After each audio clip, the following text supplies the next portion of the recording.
Welcome to Life on the Moose. Welcome back if you've been here before. Today, let's put steel on that entry cover. And just like usual, before we get to the heart of the matter, there's a couple other things we have to do first. Because water, both frozen and liquid, snow and rain, that's our biggest concern with this whole project. And because that's our biggest concern, we have to constantly be thinking about layers. What's on top? The shingling effect. How is it going to roll down the roof? What's going to be flapped under? What's going to be flapped over? That sort of thing. So before we get steel up here, I'm going to put steel actually on the existing roof where I took it off. Obviously, we're going to have to cut it to make room for that ledger board up there. That's the first thing that's going to have to happen, because I'm going to take some of the steel from this little piece and roll it up on my flown rafter up on top. Some of this might be a little difficult to see while I'm doing it, but I'll try to explain it to you the best I can before and after so you know exactly what I'm doing. I don't have to do that whole underside, just this one right here. That's the only one I have to do today, or at least in this episode. After I'm finished with that, then I'm going to put cedar trim around the whole thing, the fascia, the flown rafter, because the steel roofing will sit on top of that cedar trim end to end. And before we get right into it, there's some housekeeping I have to do. There's been a couple of comments that have recurred over and over in the last couple of videos. One comment is, why didn't I just take this roof and extend it all the way to the other end of the cabin? Good question. I'd like to. In a perfect world, I would have done just that. There are two big reasons I didn't. One, cost. It would just cost more. End of story. The other reason, which is probably even more important to me, is I have this septic clean out right here, and I have a hydrant right there. So if ever I needed to get heavy construction equipment in here to work on either of those things, it's a heck of a lot easier when you don't have to reach underneath an overhang like that. So that would have been nice, but that's why I didn't do that. And the other comment in the last couple of videos that I have heard more than anything is I should have used something different to cut that metal roof. And the two biggest suggestions were a circular saw blade, whether it's a wood saw put in backwards. I've done that before with a circular saw, and it doesn't work too bad. The other method most often suggested was using a grinder wheel of some sort. A cutoff grinder, a right angle grinder, that sort of a thing. Well, both of those methods result in sparks. Now, I understand that the top of that roof is probably 30 feet the way the crow flies to the nearest combustible material, i.e. grass. Is a spark gonna last from there to there? Probably not. There's probably about a 1 in a million chances that a spark that I make up on that roof is gonna be alive and cause a fire on that grass. And 1 in a million is a chance that I am not willing to take when it comes to wildfires. Yes, am I irrationally cautious? Absolutely. For those of you that have lived through a wildfire, you understand. So because this is a high-risk area, I have to think about things like that before I think about what's easy for me, what's fast for me, what's good content. I have to think, what's going to start on fire? That's unfortunately for maybe half of July and most of August, but that's what I have to think about this time of year, and that's a non-negotiable. One example of how things are different here than they probably are where you are. Let's say you have to mow the lawn on the weekend and you wake up on a Saturday and it's raining. You tell yourself, yay, I got out of mowing the lawn. I don't have to do that today. Well, here, if I wake up on a Saturday morning in the summertime and it's raining, I tell myself, yay, I get to mow. Because that's the only time we can mow the lawn in the summer months when it's dry here. If you remember that fire that I showed about a year ago, that was about 2 miles that way. That fire started because of a lawnmower. Got very close to houses. You saw the planes and the helicopters dumping water and retardant on it. So it was a big, big ordeal. Cost hundreds of thousands of dollars, all from someone mowing their lawn in the dry part of the summer. So, not to beat a dead horse, that's why I didn't use those techniques in cutting that steel. And the last little bit of housekeeping, I want to give a shout out, a thank you to another channel on YouTube. I think it's the first time I've ever done that here, but I want to thank Camp Out West. Camp Out West is the name of a channel. They're from the UK, near Wales, I believe. And it's about this couple that, if I remember correctly, they're taking like old abandoned coal mining sites and they're refurbishing them and making them nice and neat and livable. I just started following them because they gave me a shout out about a week ago. So thank you, Camp Out West. I appreciate that. Let's put that little piece of steel up right there, and then we'll just keep moving on. Okay, I have my layout set. This line right here represents the height of the steel underneath that flown rafter. And this line right here that shoots across, you can see that line represents the height underneath that ledger board. I am going to leave this much metal here on top so I can flap this little portion up over my flown rafter, as I mentioned earlier. You'll see this later, and I think you'll understand what I'm talking about. Oh, by the way, these marks I made right here, I had a viewer mention that I should try out these Milwaukee markers. Works great, gotta say. So far, it works really great. In fact, I have a couple of new tools I'll share with you during this episode at different times. And the reason I put this in quotation marks? Well, you'll see. So I rented that shears again so I can cut this without sparks. So I'm gonna cut this without sparks.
Okay, I think I have this where I want it right now. I'm gonna put my piece of cedar trim along here, and it's gonna go underneath this flap right here. And before I put that piece of trim up, I am gonna caulk this corner right there. Hopefully you can see that. It's flopping over, which is what I want. And of course, this will all have flashing in the end, so I'm not gonna deal with this portion right now. Right now, I just want to get this right here so that any water driving this way is going to fall against here, drip down this piece, which now is tucked all the way up, as you see. And then I'll also put a bead of caulk right there. Should not be a huge issue because once we get the cedar on here and then flashing over that, should be all protected. So let's cut some cedar. So this is a cutoff piece from a rafter, so I know it's the right angle.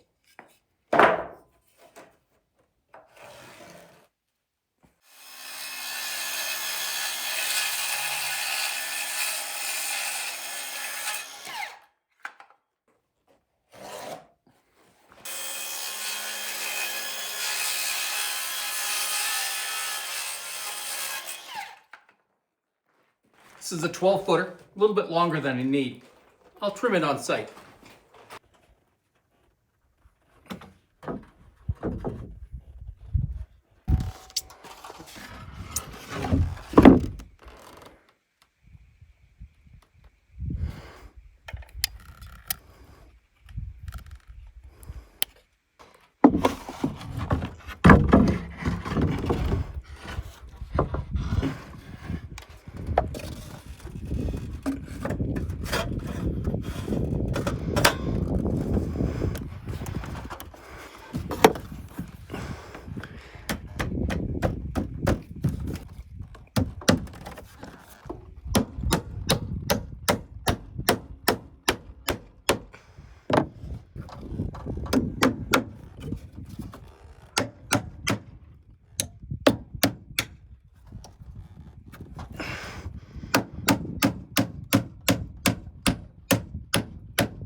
Okay, all the cedar trim is up and ready to go.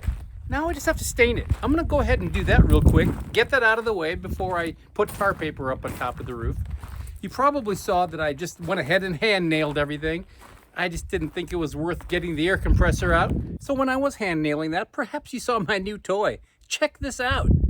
16-ounce titanium stiletto. Look at that.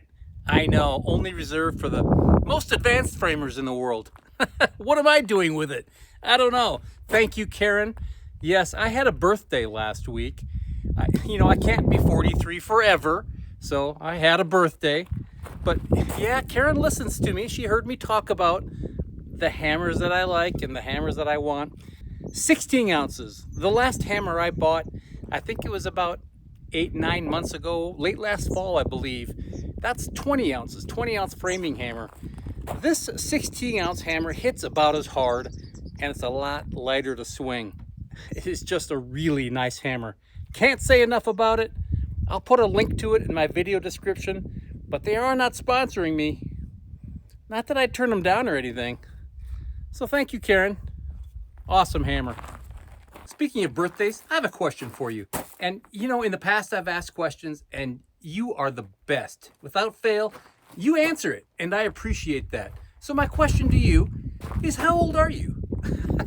I know it's a simple question. Don't worry, I won't tell anyone. I guess I'm a curious person by nature, and I'm just curious as to how old the people are that are watching. I know YouTube has its own stats and, some age ranges from X to Y as far as subscribers, but I want to know who's watching this right now. So if you want to do me a favor, that would be fantastic. Just drop me a quick line. How old are you? 21, 84, 101? I do have a 102-year-old watching, so see if you can beat that. So thank you in advance. I appreciate it.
Okay, all the cedar is stained. Let's put some tar paper on. I'm not 100% sure what I'm going to use for underlayment on the house, but I'm going to use tar paper for this. It's what I have around here, and I'm sure it'll be just fine for this. I might use some self-adhesive stuff. There's a couple different brands perhaps you've heard of. So we'll get to that when we build the house. Speaking of house, I know I told you I was going to fill you in, let you know what's going on. Well, I did talk to a foundation guy. A concrete guy, does the footings, things like that. So we'll see where that goes. But I'll make a dedicated video as soon as I get a little bit farther with this entry cover here. I think next episode I'll be able to put that transition flashing on, get it all rainproof, and then I'm going to dedicate a video to building this house and let you know what's going on. Okay, let's cut some tar paper at 18 feet 1 inch. And I think we need, let's see, 4 times 3, 4 pieces.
Remember earlier in this episode when I said I had some new tools? This is the new tool, meaning it's not new at all. This is really old. It's a 6.5 foot level. It's made by Master Level. I tried to look it up, but couldn't even find anything like this. So it's straight. I just tried it with the levels that I have. I have a couple of 4 foot levels. And so all the bubbles are good. There is room for adjustments on them. So I'm just gonna sand this up really quickly and paint it. I think I'm gonna paint it a bright orange or whatever marking paint I have, just so I can find this. I really don't like the red and yellow stripes on it. Even though I'm an Iowa State Cyclone, these are almost my colors of my alma mater. So let's give this a little transformation.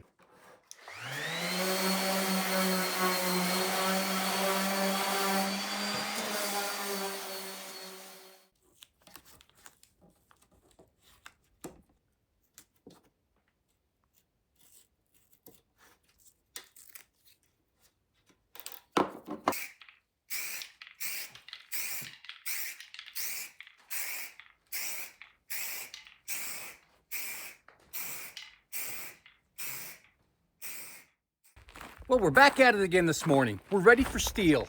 Oh, that tape you saw me put on yesterday, actually a couple seconds ago for you, that is a frog tape. You've probably seen the bright green tape in the painter's section. Painter's tape is what it is. So apparently they're moving into the construction industry. This is a window and door tape. It's flexible, it stretches, kind of like the zip tape is probably the most famous brand. So I'll put a link to it in the video description below. I like it a lot.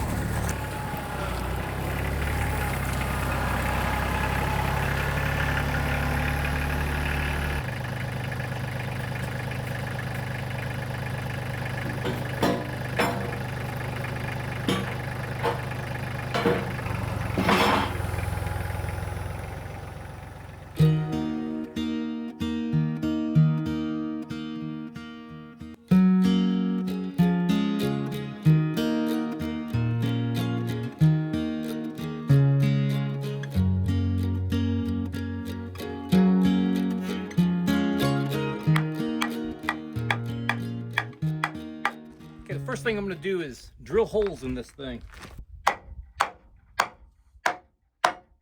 I'm going to put screws every 2 feet.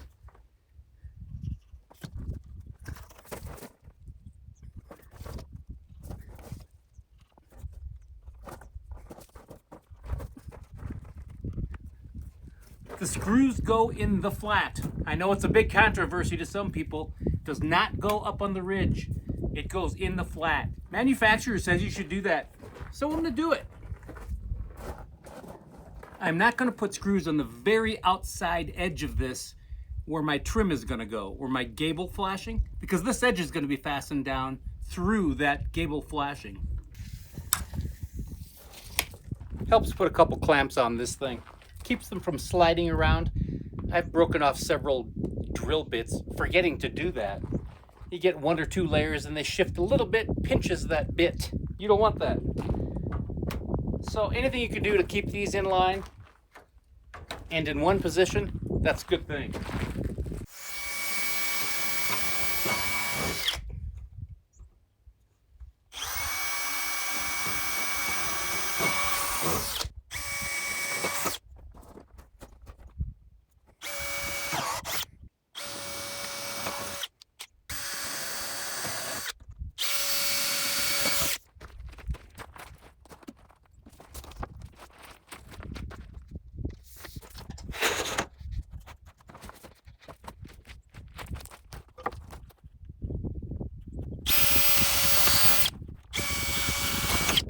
I'm going to wipe off these metal filings as well. I'm going to make sure this top is clean right here, because eventually this is where some adhesive, some sticky tape will have to go.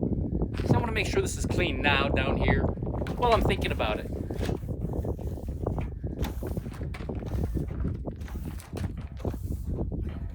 Yeah, those metal filings can scratch things up. You don't want to do that. Okay, screws, if you've seen my roofing videos, you've probably seen this before. But for those of you brand new, the screw. First of all, a wide threaded screw that goes into anything OSB or plywood, any sheet goods basically. Unless it's solid wood. Solid wood, you use a screw with a finer thread on it. The parts of this screw, there's a rubber gasket that is capped with a metal gasket. You want to screw this down in until that rubber gasket is ever so slightly compressed. Obviously, you don't want to spin it. That just means you drilled a hole in your wood, which is no bueno. And you don't want that rubber to get so flat that it expands and pops out the side. That can happen as well. So that's pretty critical, is to pay attention to how far you drive these screws. These sheets are 12 feet long. I'm going to cut them to length once they're on the building. I think they're going to stick out, I don't know, 6 or 7 or 8 inches right now past the edge. And then I'll trim it at about 1.5 inches past the edge. And because I'm going to trim it at the end, I'm not going to put my lowest screw in yet. I just want that flexibility to be able to cut that edge off evenly. Okay, I think that's it. We have just a little bit of a breeze. Luckily, it's coming straight from the west, so it shouldn't hurt us too bad. Knock on wood. Are you knocking? Okay, good. Let's get this first one up here and put steel on the roof.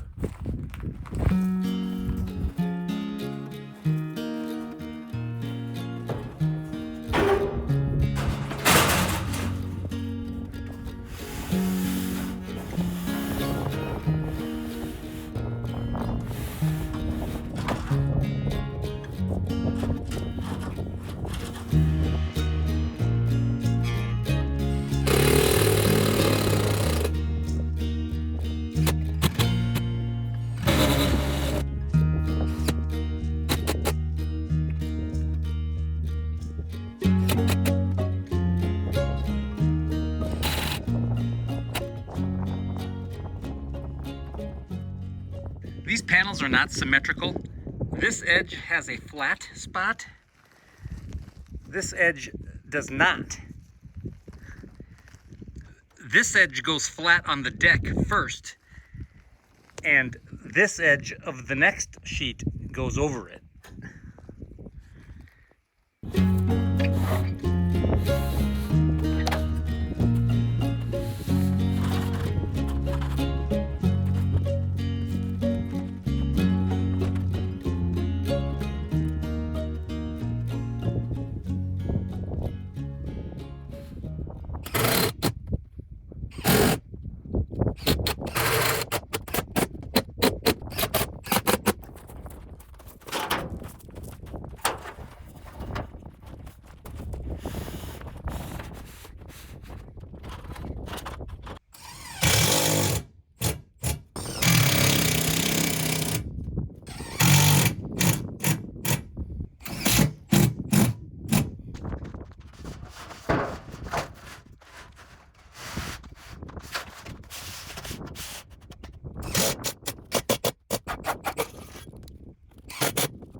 Okay, it's going pretty well. One thing I wanted to comment on is make sure these screws are put in perpendicular to the roof deck. In other words, match the slant. If the roof is slanted like that, slant your screws like that, because it's real easy to kind of just do it innately straight up and down. Wind is picking up a little bit, so let's get moving.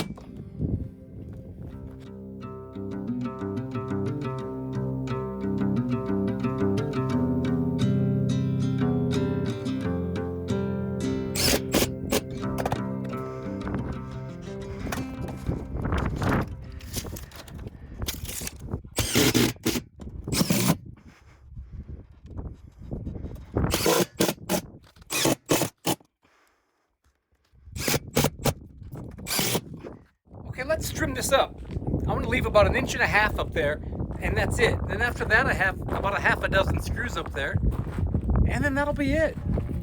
So let's get back to work.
I don't know if you can tell, but there's a little bit of an edge right here, a little burr, if you will, from that shears.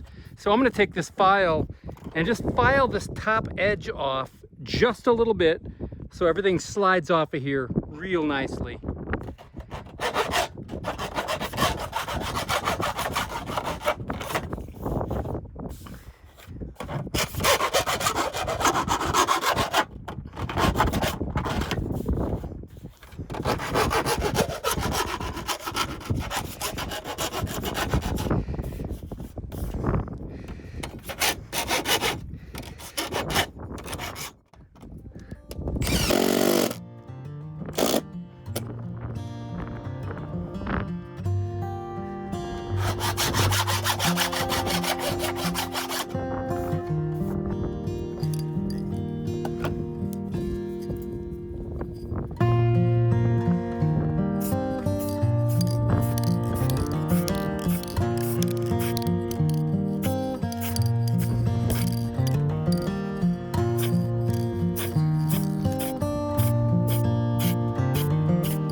The steel is done.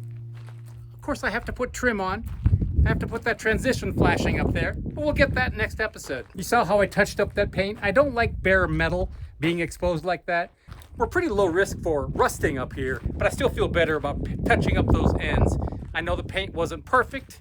It will dry a little bit darker, but it'll be fine. Oh, this pallet, oversized pallet. My neighbor on the coast was putting new siding on their house, and it was delivered on this big pallet. So I took it. It was free, perfect for hauling long stuff. Thank you for watching Life on the Moose. I appreciate it as always. So make sure you come back next week. We'll wrap up the top side of this, and we're gonna have a grand old time. So be prepared to have fun. Until I see you next week, take care of yourself. Take care of those around you too. I'll see you soon.